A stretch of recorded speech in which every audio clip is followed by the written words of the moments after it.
ان قریب تمہیں پتہ لگ جائے گا کہ جن چیزوں کو تم نے اپنی زندگی کا مقصد بنایا ہوا تھا، جن پر تم لڑتے مرتے تھے، جن کے اوپر تم مقدمہ بازیاں کیا کرتے تھے، وہ بچوں کے کھلونوں سے زیادہ بے حقیقت تھی۔ دیکھو بچپن میں انسان، بچپن کا ذرا غور، اپنے بچپن کا تصور کرو تو بچپن میں اگر کوئی شخص کوئی کھلونا لا دے جو پہلے تم نے نہیں دیکھا اور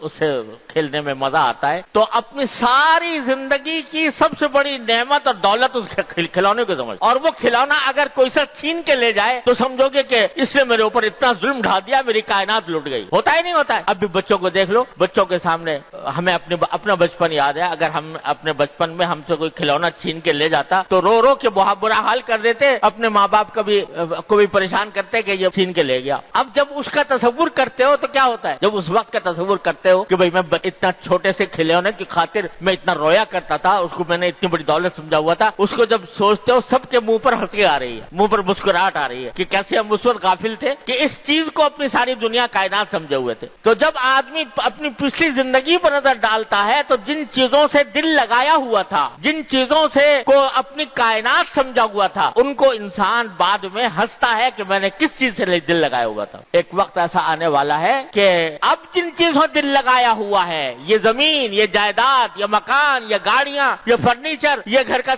ساز و سامان، اب جن سے دل لگایا ہوا ہے، ایک وقت آئے گا کلا سوف تعلمون، اس وقت تمہیں پتہ چل جائے گا کہ ان کی کیا حقیقت، یہ کچھ بھی حقیقت نہیں رکھتے تھے۔ حضور نبی کریم صلی اللہ علیہ وسلم نے صحابہ کرام کی تربیت اس طرح فرمائی کہ جب کبھی صحابہ کرام کا دل لگنے لگا کسی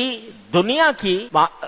کی کسی اچھی چیز کے اوپر، تو آپ نے منع تو نہیں فرمایا، لیکن منع فرمانے کے ساتھ فوراً اس کی حقیقت بھی بتا دی۔ ایک مرتبہ رسول کریم صلی اللہ علیہ وسلم کے سامنے کہیں باہر سے کوئی اچھا کپڑا بنا ہوا آیا، ریشمی کپڑا تھا عورتوں کے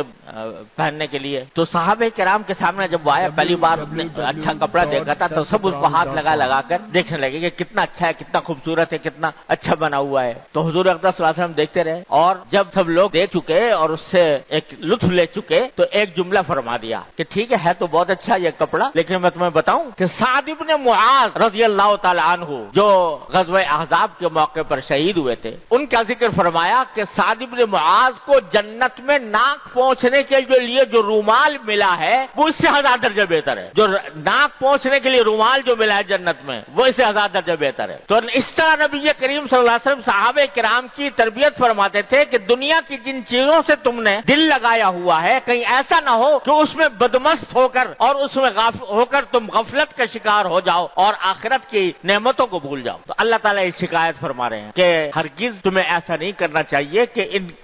دنیا کی کثرتوں کی طرف متوجہ ہو کر اپنی زندگی کے اصل مقصد سے غافل ہو جاؤ، غافل نہ ہونا۔ اور یہ غفلت سب سے بڑی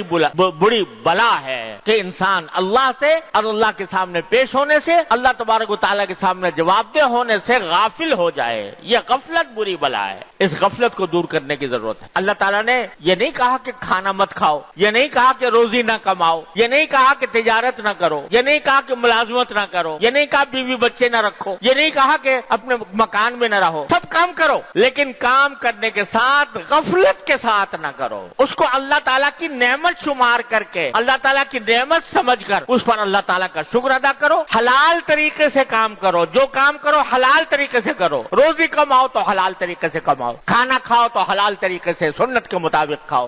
کاروبار کرو تو حلال طریقے سے کرو اور حرام طریقے سے بچو، اور اللہ تبارک و تعالیٰ کی نعمتوں کا شکر ادا کرو، کیونکہ آگے فرما رہے ہیں اللہ تعالیٰ لَتُسْأَلُنَّ يَوْمَئِذٍ عَنِ النَّعِيمِ، اس دن تم سے جو ہم نے تمہیں دنیا میں نعمتیں دی تھی ان کے بارے میں سوال ہوگا کہ وہ تم نے کیا ان کا حق ادا کیا۔